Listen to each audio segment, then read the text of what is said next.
বাংলাদেশ থেকে ভারতে আসা এক দম্পতির কাছে ভারতীয় আধার কার্ড পাওয়া নিয়ে উত্তেজনা ছড়িয়ে পড়ে চ্যাংড়াবান্ধা ইমিগ্রেশন চেকপোস্ট এলাকায়। পুলিশ সূত্রে জানা গিয়েছে, অভিযুক্ত সেই ব্যক্তির নাম এনামুল হক সোহেল। তার বাড়ি বাংলাদেশের রংপুরে। মঙ্গলবার বিকেল 5টা নাগাদ স্ত্রী পুত্র সহ চ্যাংড়াবান্ধা ইমিগ্রেশন দিয়ে ভারতে প্রবেশের চেষ্টা করেন সেই ব্যক্তি।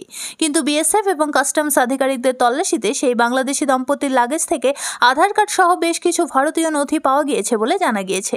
সেই দম্পতি জানিয়েছেন, চিকিৎসা করার জন্য তারা 7 দিনের ভিসা নিয়ে দিল্লি যাওয়ার উদ্দেশ্যে দিন ভারতে প্রবেশ করেছিল। পাশাপাশি 20,000 টাকার বিনিময়ে উত্তরপ্রদেশ থেকে এই নথিগুলি তারা তৈরি করেন বলে দাবি করেন অভিযুক্ত সেই বাংলাদেশি। ইতিমধ্যেই উত্তাল বাংলাদেশ। তাহলে কি এই রণক্ষেত্র পরিস্থিতির মধ্যে এদেশে এসে স্থায়ীভাবে ঘাঁটি গাড়ার পরিকল্পনা করছেন এই দম্পতি? এ নিয়ে প্রশ্ন তৈরি হয়েছে বিভিন্ন মহলে। কি হয়েছে? আপনাকে ব্যাক করে অনেক সিক ভাই, আমি সারাদিন এখানে আটকা। আপনি কি এরকম ডকুমেন্টস এখানে? হ্যাঁ, ডকুমেন্ট কিছু বলতে পারে না, কিচ্ছু বলতে পারে না। আপনাদের এখানে নিয়ে এসেছে কেন? রিটার্ন করছেন? আপনারা কি রিটার্ন করছেন? জানি না। আপনাদের কাছ থেকে কি পাওয়া গেল তাহলে? আপনারা তো এখনই এলেন, আবার এখনই কোথায় যাচ্ছেন?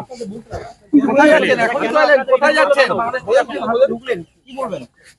अरे यार चलने तो दो आगे, जगह दे दो थोड़ा, निकलने दो। আপনাকে রিটার্ন করছেন দিদি? আপনারা কি কোনো অসুবিধা হলে বলুন। আপনি রিটার্ন করছেন?